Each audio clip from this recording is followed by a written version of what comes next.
नमः शिवाय. परमपूज्य गुरुदेवता श्री कलावती माता लिखित बोधामृत. पुस्तक वाचन. मागील भाग पुढे चालू. विषय 7. संक्रांत. आज संक्रांतीचा दिवस.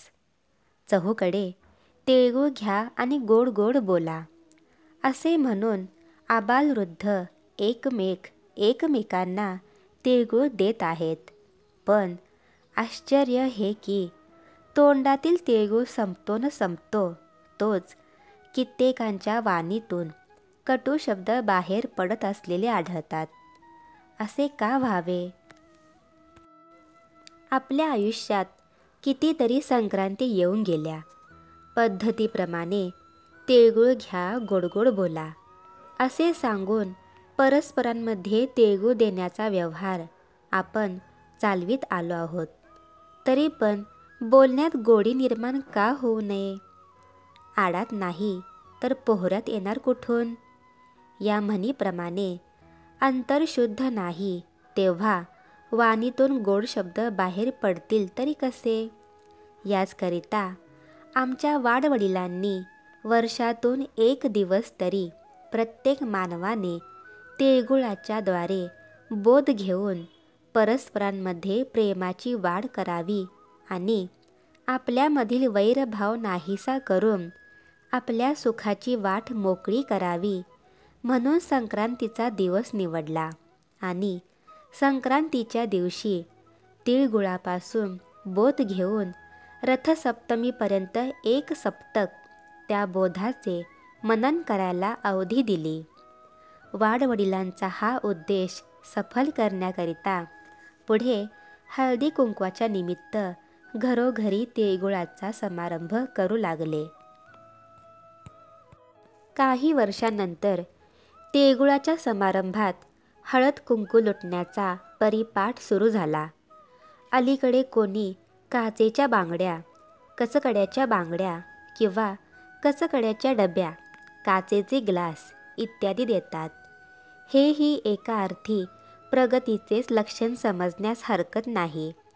त्याहीपेक्षा अधिक दिवस टिकण्याजोगे, निर्धास्तपणे वापरण्याजोगे व नित्योपयोगी अशा वस्तू म्हणजे पाणी प्यायचे फुलपात्र किंवा जेवणाच्या वाट्या फक्त 5च बायकांना का होईना जरी देण्यात येतील तरी आणखीन एक पाऊल पुढे टाकल्याप्रमाणे होईल. परंतु जे काय आपण करतो ते सर्व तत्व न जाणता केवळ रूढी म्हणून आम्ही करीत असल्यामुळे आपल्यामधील प्रेमप्रवाहाला घातलेल्या स्वार्थाच्या बांधाला थोडासुद्धा धक्का पोहोचत नाही. संक्रांतीचा सण म्हणजे तिळगुळ घ्या आणि गोड गोड बोला हे एकमेकांना फक्त सांगण्यापलीकडे आपले काम नाही असे आपण समजतो. त्यामुळे आपल्या आयुष्यात अनेक संक्रांती येऊन गेल्या तरी घाण्याच्या बैलाप्रमाणे आपण आहोत त्याच ठिकाणी आहोत. म्हणजे आपल्या पूर्व स्वभावात विशेष प्रगती झालेली दिसून येत नाही. आता आपण तीळ काय म्हणतो याकडे लक्ष देऊया. मी जेव्हा तिळाच्या रूपात होतो तेव्हा क्वचित प्रसंगी लोक मला जवळ करीत. पण माझ्यामधील संकुचितपणा, स्वार्थपर वृत्ती टाकून देण्याचा निश्चय करून जेव्हा मी चरकात पिळून निघालो तेव्हापासून मात्र माझा स्नेहसंबंध वाढत गेला. सध्या साऱ्या जगाला मी हवाहवासा वाटत आहे.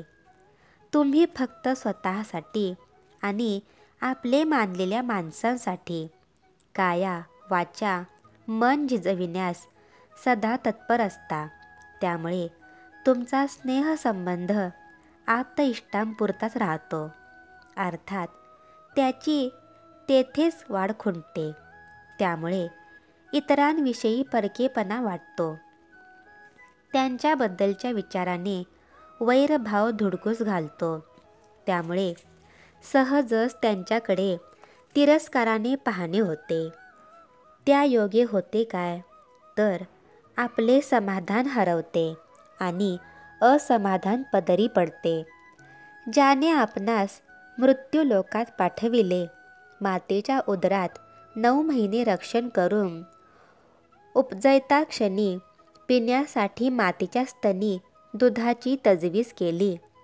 पाहायला, ऐकायला, पालथे पडायला, रांगायला, चालायला, बोलायला, खायला, हसायला, रडायला सर्व काही ज्याने शिकविले, ज्याने बुद्धी, युक्ती, शक्ती देऊन जीवनाचा मार्ग आक्रमण्यास लावले, मायेच्या माणसापेक्षाही अधिक प्रेमळ असून सदैव जवळ राहून जो गुप्तपणे सर्व प्रकारे आपले रक्षण करीत आहे, भाव ठेवला असता भक्ती देऊन अज्ञानाने आंधळा झालेल्या माणसाला जो दृष्टी देतो, मृत्यूलोक सोडल्यावर जो आपणास सद्गती देण्यास समर्थ आहे, त्या विश्वरूप परमेश्वराचा दास होऊन मनुष्य जन्माचे सार्थक करण्यापेक्षा हाड, मांस, कातड्याने युक्त अशा शरीराचा दास होऊन राहिल्याने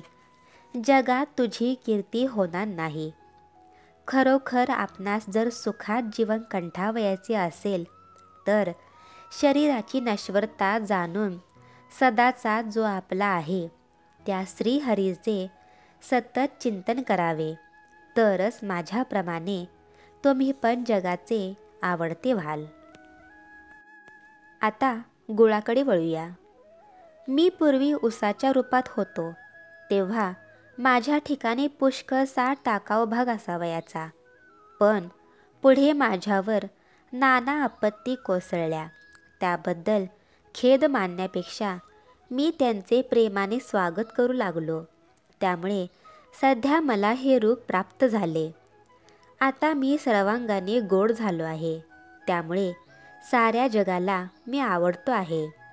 माझ्याप्रमाणेच तुम्हालाही जगतप्रिय व्हावयाचे असल्यास कितीही आपत्ती आल्या तरी गांगरून न जाता यात काहीतरी देवाचा चांगलाच उद्देश असला पाहिजे अशा विचाराने प्रथम तुम्ही संकुचितपणा टाकून देऊन किंचितही न डगमगता प्रसंगाला धैर्याने तोंड देऊन हरिस्मरण करीत काळ कंठण्यास शिका. श्री सद्गुरुनाथ महाराज की जय.